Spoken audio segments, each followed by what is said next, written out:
को संबोधित नहीं कर सकते। जो जीवन में विशेष व्यक्तित्व जिनका है, समाज के अंदर, धर्म क्षेत्र के अंदर जिनका विशेष स्थान है, उनको तात कह सकते हैं। सबके लिए तात शब्द का प्रयोग कभी नहीं करना चाहिए। रामचरितमानस तुलसी ने हनुमान जी के लिए कहा, हे तात, आप हमारे सभी कार्य सुगमता से कर सकते हैं, दुर्गम से दुर्गम कार्य हो, लेकिन आपके लिए बहुत सरल है। ऐसे हमारे हनुमान जी महाराज हैं। आइए एक बार और बोलिए, साथ में मुखपाठ करने का प्रयास करें। जिनको कंठस्थ है उनको मेरा प्रणाम। आज मुझे विजय बहन ये पहना दिया, लाए जो नहीं पहनूं तो अभी उसके मन में ऐसा लगेगा मैं मेहनत करके लाया और पहना नहीं, बापू ने पहना भी पड़ेगा। और इतना मुझे बांध दिया है कि छोड़ना भी मुश्किल है, लेकिन सुंदर लग रहा है। कवन सो काज कठिन जग माही, कवन सो काज कठिन जग माही, जो नहीं होई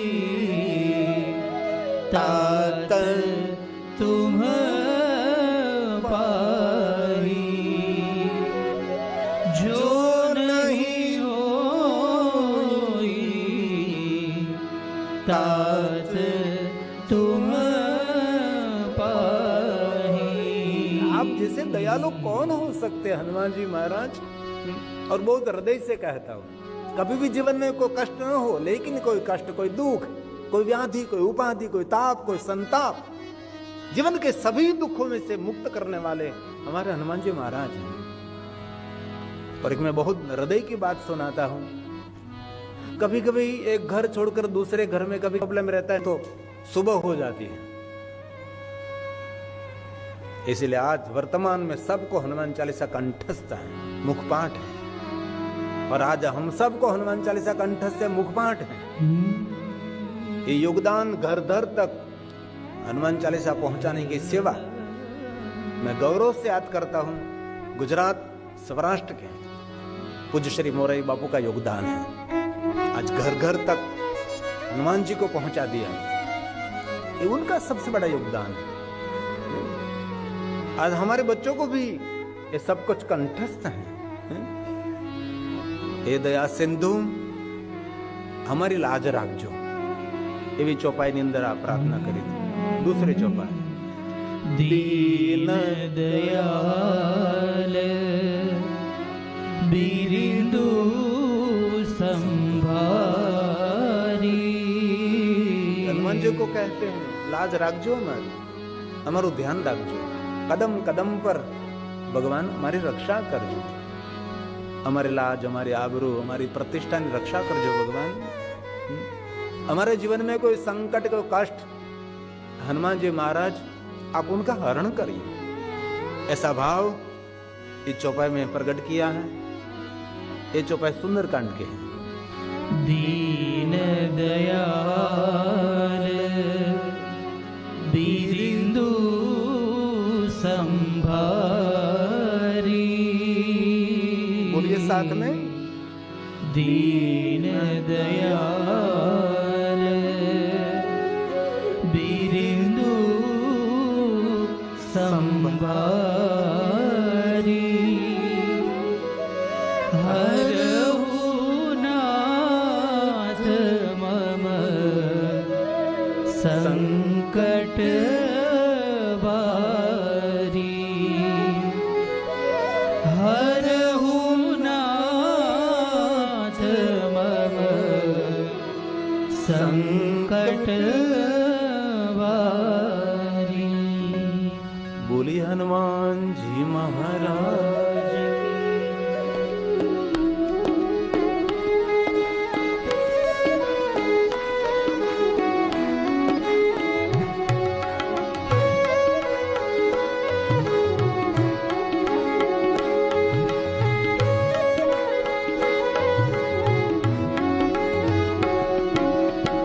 अंजनी ना जाया हनुमान के समरू बजरंगी तमें अंजनी ना जाया हनुमान के समरू बजरंगी मारुति नंदन केसरी नंदन मारुति नंदन केसरी नंदन अंजनी ना जाया हनुमान के समरू बजरंगी तमें अंजनी ना जाया हनुमान के समरू बजरंगी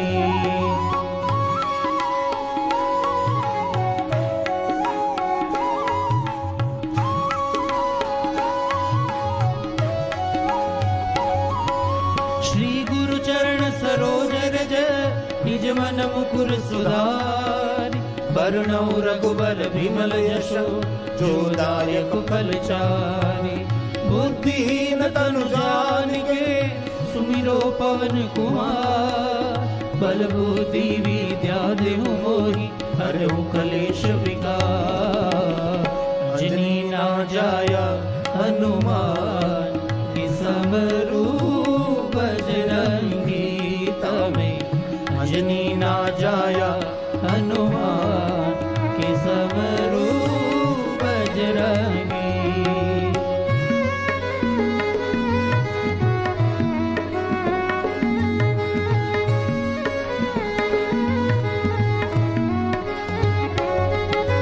जय हनुमान ज्ञान गुण सागर जय कपीश तिहु लोक उजागर राम दूत अतुलित बल धामा अंजनी पुत्र पवन सुत नामा महावीर विक्रम बजरंगी कुमति निवार सुमति के संगी कंचन वर्ण विराज सुवेशा कानन कुंडल कुंचित केशा अंजनी ना जाया हनुमान के समरू बजरंगी तमें अंजनी ना जाया हनुमान के समरू बजरंगी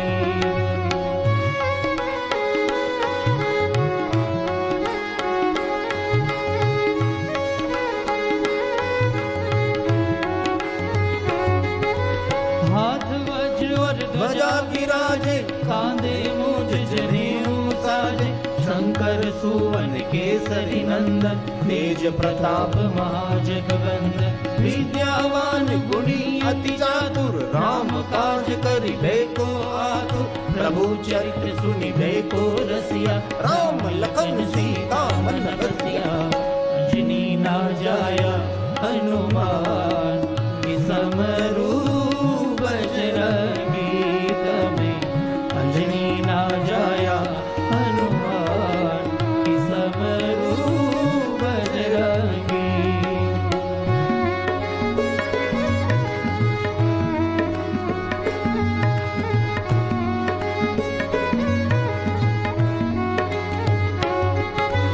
सूक्ष्म रूप धरि सिंह दिखावा विकट रूप धरि लंक जरावा भीम रूप धरि असुर सहारे रामचंद्र के काज सवार लाए सजीवन लखन जियाए श्री रघुवीर हरष उर लाए रघुपति कीन्ही बहुत बड़ाई तुम मम प्रिय भरत सम भाई अंजनी ना जाया हनुमान के समरू बजरंगी तमें अंजनी ना जाया हनुमान के समरू बजरंगी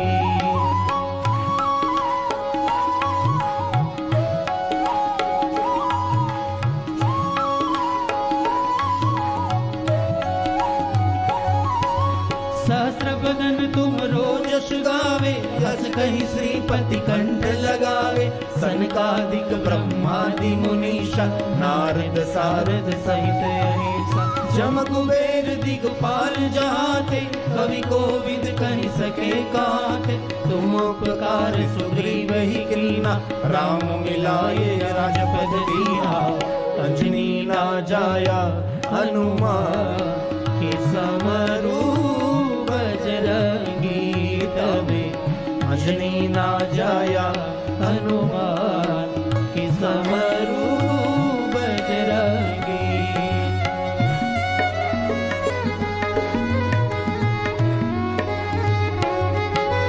तुम्हारो मंत्र विभीषण माना, लंकेश्वर भय सब जग जाना। जोग सहस्त्र जो जन पर भानु, लीलो ताहि मधुर फल जान। प्रभु मुद्रिका मिल मुख माही, जलति लांघ गए अचरज नाहि। दुर्गम काज जगत के जेते, सुगम अनुग्रह तुम्हारे तेरे। अंजनी ना जाया हनुमान की समरू बजरंगी।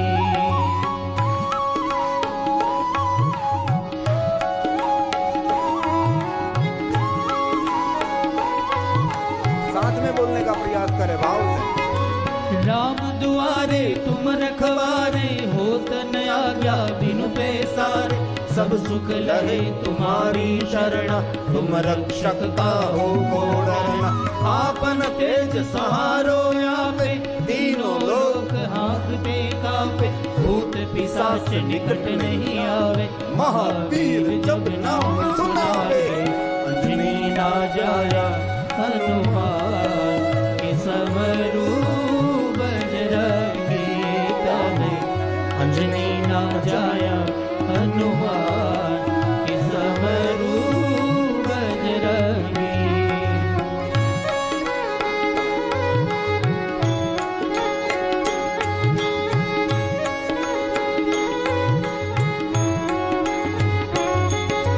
नासे रोग हरे सब पीरा, जपत निरंतर हनुमत बीरा।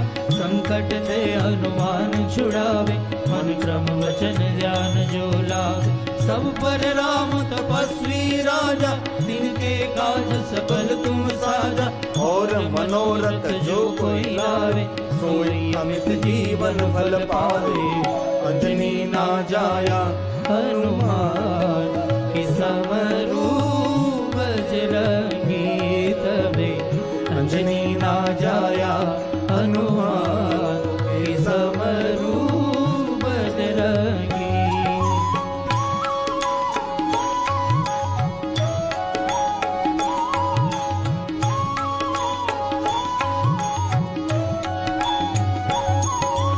चारों जुग प्रताप तुम्हारा, हे प्रसिद्ध जगत उजियारा।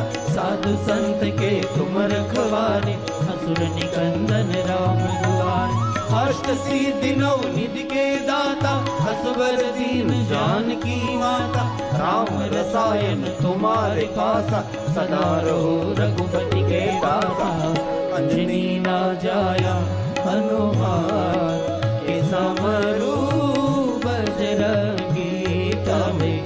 अंजनी ना जाया हनुमान की समरू बजरंगी।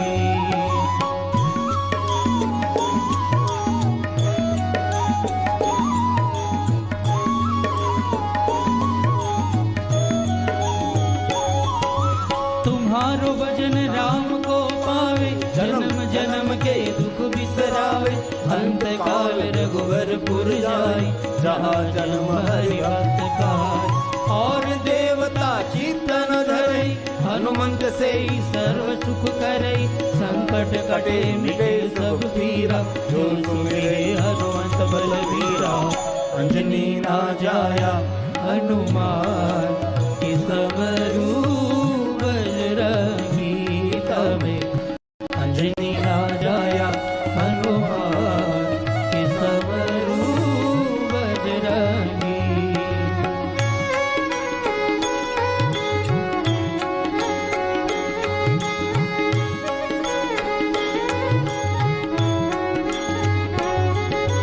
जय जय जय हनुमान गोसाई, कृपा करो गुरुदेव की नाई। जो सत बार पाठ कर कोई, छूटे ही बंदी महासुख होई। जो यह पढ़े हनुमान चालीसा, होई सिद्धि साखी गौरीसा। तुलसीदास सदा हरि चेरा, जय नाथ हृदय महाडेरा। अंजनी ना जाया हनुमान की समरू बजरंगी।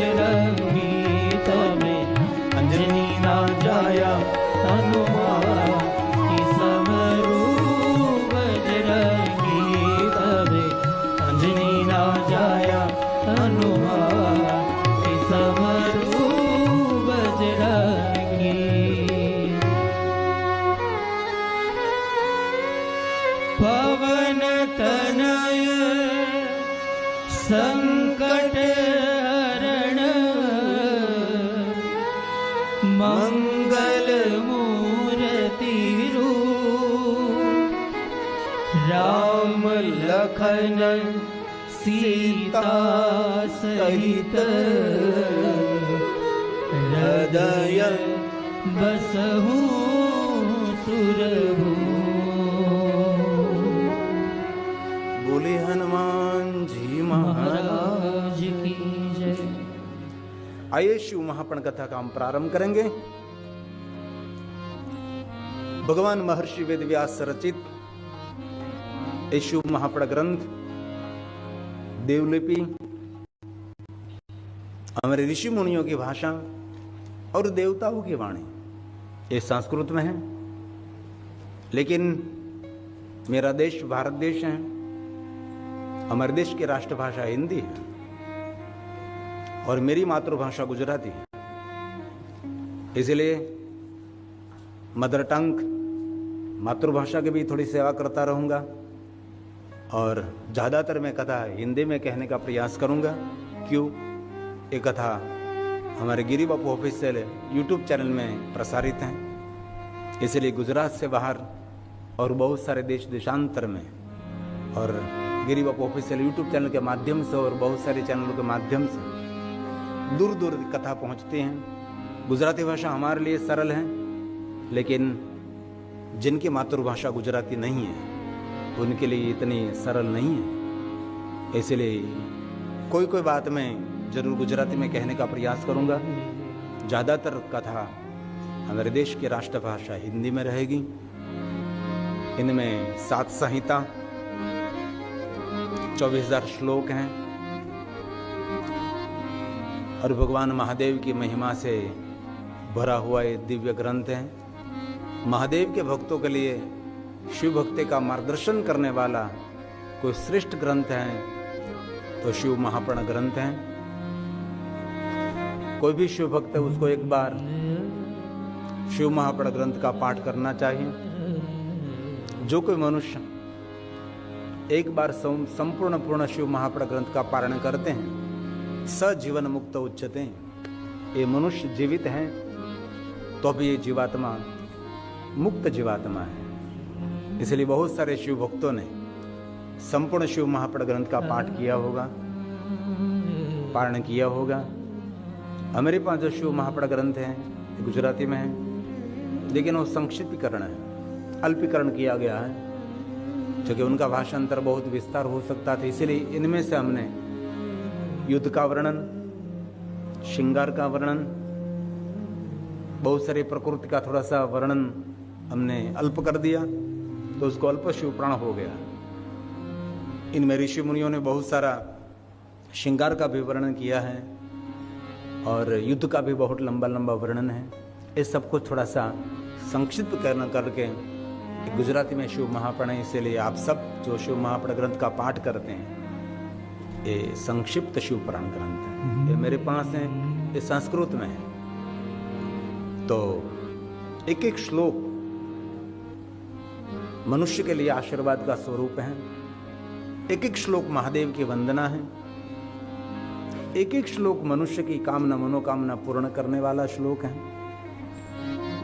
सभी श्लोक तो मैं आपके समक्ष गा सकता हूं, लेकिन सभी श्लोक मैं नहीं गाऊंगा। लेकिन मैं जो आपको कह रहा हूं इसमें कुछ आधार स्वरूप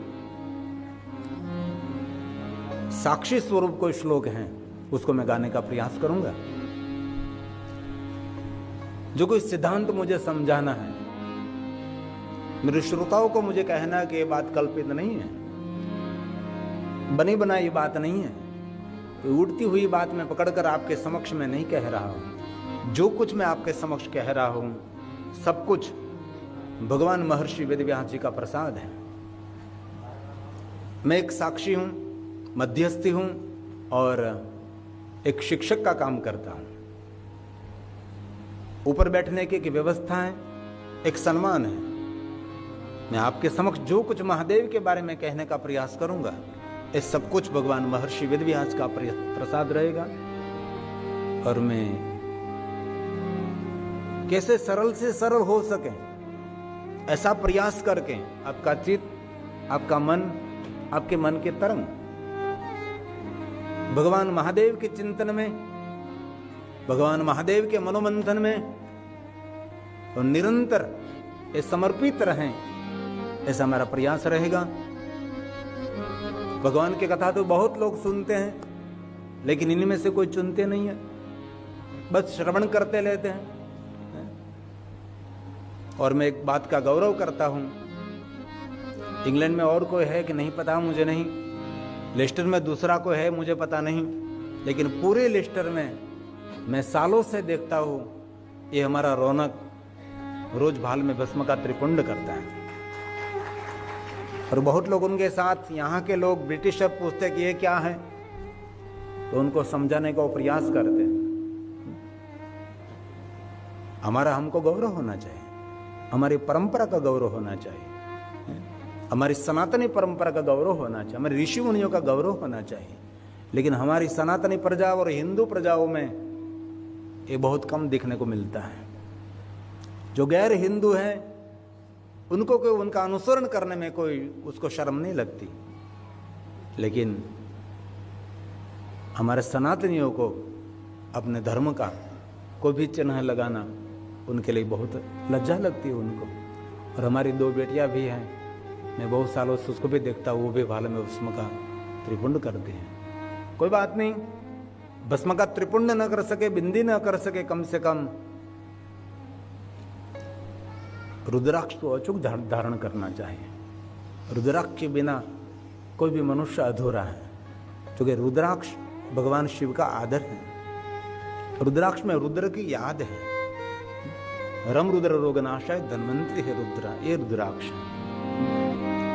तन में कोई रोग हुआ है तो भगवान उसको, तन में कोई रोग हुआ है तो कोई वैद्य उनको ठीक कर सकता है, लेकिन मन का जो रोग है इन्हीं में से मुक्त होने के लिए रुद्राक्ष एक औषधि है, 24 घंटे पहन सकते हैं आप। इसलिए बहुत सारे भाई बहन रुद्राक्ष भी धारण करते हैं। शिव महापुराण ग्रंथ में ये भी कहा है कि कथा श्रवण करने से पहले भाल में भस्म की बिंदी करिए, भस्म का त्रिपुंड करिए, रुद्राक्ष को धारण करिए, पंचाक्षर मंत्र का जाप करिए। अरे हमारा आचार्य कोई भगवान शिव की पूजा कराने से पहले जजमान श्री के पास से पहले पंचाक्षर मंत्र का जाप कराते, क्योंकि पंचाक्षर मंत्र का जाप करने से उसका मन शुद्ध होने लगता है। रुद्राक्ष धारण करने से उसके अंग की पवित्रता का प्रारंभ हो जाता है, और भाल में भस्म का त्रिपुंड करने से उसकी मन की तरंग भगवान शिव की ओर गति करने लगती है। ये बहुत बड़ा विज्ञान नहीं, बहुत बड़ा मनोविज्ञान है। कभी आप विचारों के ट्रैफिक में फंस गए, क्योंकि रोड का तो ट्रैफिक में से निकल सकते हैं, लेकिन विचारों के ट्रैफिक में से निकलना बहुत मुश्किल है। आजकल रोड पर ट्रैफिक कम है, लेकिन विचारों का ट्रैफिक बहुत है। हर कोई व्यक्ति विचारों से उलझा हुआ है, किसी को भी मिले, बच्चा तो विचार कर रहा है, किशोर भी विचार कर रहा है, युवा भी विचार कर रहे हैं, और वयोवृद्ध लोगों के पास तो विचारों की कोई कमी ही नहीं, और कुछ काम नहीं करते, विचार करते हैं। विचारों के ट्रैफिक में से जो बाहर निकलना है, तो भाल में भस्म का त्रिपुंड। जब नारद जी ने क्रोध किया था, शिव गुणों को श्राप दिया था और भगवान विष्णु का अनादर किया था, तब नारद का मन विचलित हो गया था। संपूर्ण नारद विचारों से एकदम भ्रमित हो गए थे। और कभी कभी हमारे जीवन में भी ऐसे पल आते हैं कि विचारों से हम भ्रमित हो जाते हैं। कभी कभी पूरी रात भी नींद नहीं आती, इतने विचार के थॉट आते हैं। एक विचार पूरा नहीं हुआ तो दूसरा विचार, और दूसरा विचार पूरा नहीं हुआ तो तीसरा विचार, चारों तरफ से विचार घेर लेते हैं। हर कोई व्यक्ति के जीवन में अनुभव है, अनुभूति भी है। उसमें लगा था, आप क्या जवाब देंगे उसको? हमारे पास कोई जवाब नहीं है उसके लिए।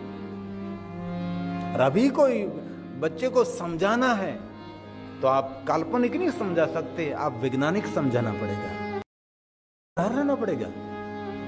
बाद में वो समझने के लिए तैयार होगा।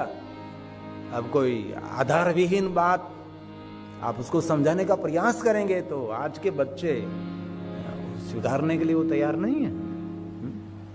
तो शिव महापड़ ग्रंथ महादेव के भक्तों के लिए बहुत बड़ा आशीर्वाद स्वरूप ग्रंथ है।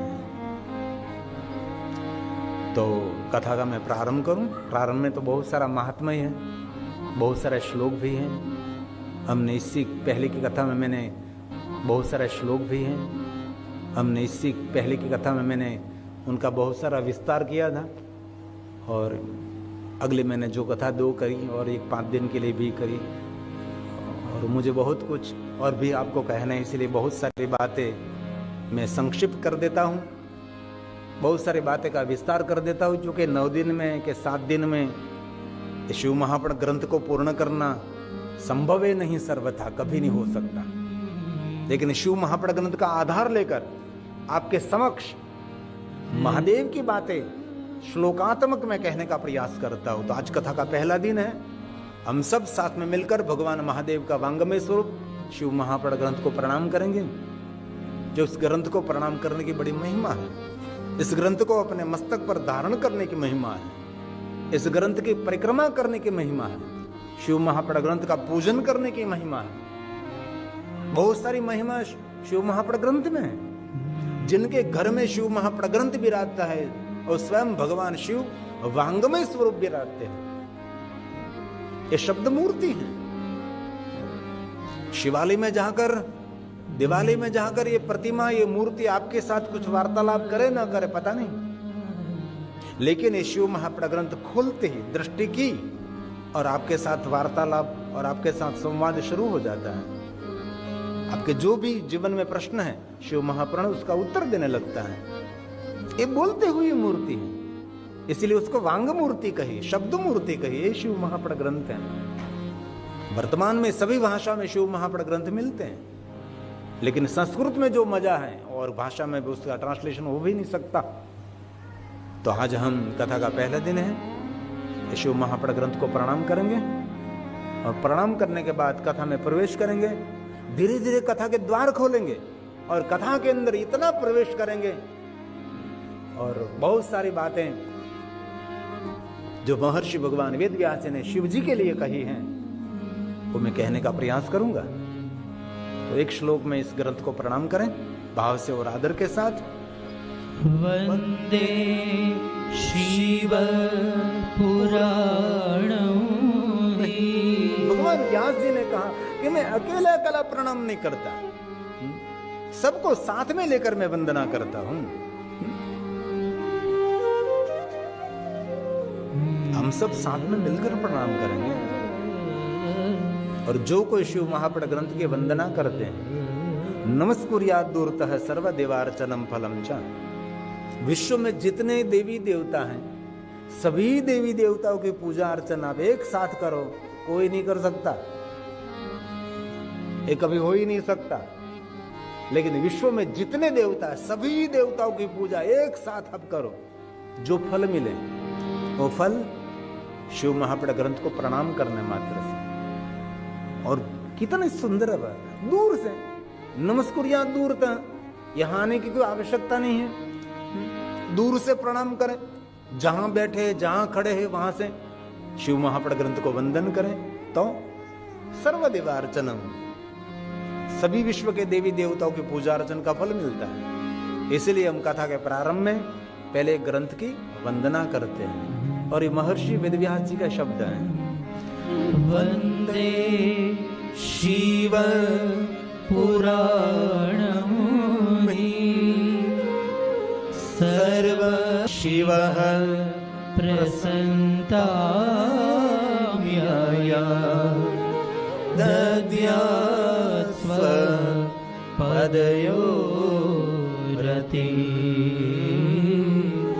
दद्यात् स्वपदयोरति। हे भगवान प्रसन्न बुद्धायो नमः शिवाय नमः शिवाय नमः शिवाय। जो जपे पंचाक्षर मंत्र